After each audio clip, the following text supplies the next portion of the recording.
Հուլիսի 1-ից պարտադիր է դառնալու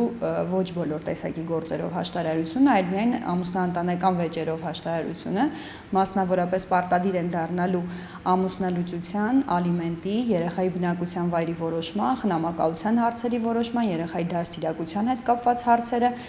համատեղ ամուսնական կյանքի ընթացքում ձեռք բերված գույքի բաժանման հետ կապված վեճերը, ինչպես նաև ամուսնական պայմանագրերից բխող վեճերը։ Միայն այս տեսակի գործերը դառնալու են պարտադիր ենթակա հաշտարարության, ինչը նշանակում է, որ նախքան դատարան հայցադիմում ներկայացնելը կողմերը պետք է դիմեն արտոնագրված հաշտարարին։ Հաշտարարությունը ինքը պրոցես է, որի ընթացքում արտոնագրված հաշտարարը անաչառ երրորդ անձ է եւ օգնում է կողմերին երկխոսել, բանակցել միմյանց հետ, հարթում է այդ լարված հարաբերությունները եւ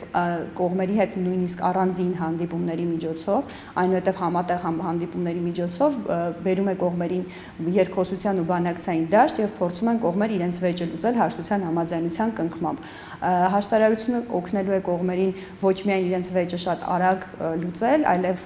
վեճը լուծել իրենց ցանկացած ձևով եւ եղանակով, ինչպես նաեւ վերականգնել խաթարված հարաբերությունները։ Մոնեզրական փոփոխությունները այլևս ուժի մեջ են մտել եւ հաշտարարությունը դարձել է որոշակի խումբ գործերի դեպքում պարտադիր։ Փաստաբանները այս իմաստով ավելացրել է վերջինիս աշխատանքը, նրանք պիտի իրազեկվածության բավարար մակարդակ ունենան, տեղեկացնելու իրենց վստահորդներին, որ այլևս գործերը ոչ թե քննվելու են միանգամից դատարաններում, այլ հաշտարի մոտ։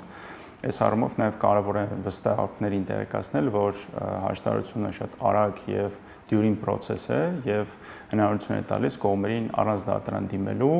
առանց երկար քաշքշուկների վեճը ամուսնաընտանեկան վեճերը լուծել։ Այս իմաստով կարծում եմ շատ օբյեկտիվ եւ դրական նշանակություն ունի։ Փաստաբանները պիտի սրա մասին քաջատեղյակ լինեն, տեղեկացնեն միմյանց, տեղեկացնեն նաև իրենց վստահորդներին, այսինքն ունեն քանային իրազեկվածության որոշակի հարց եւ խնդիր, որը ժամանակի ընթացքում կարծում եմ կլուծվի։ Փաստաբանները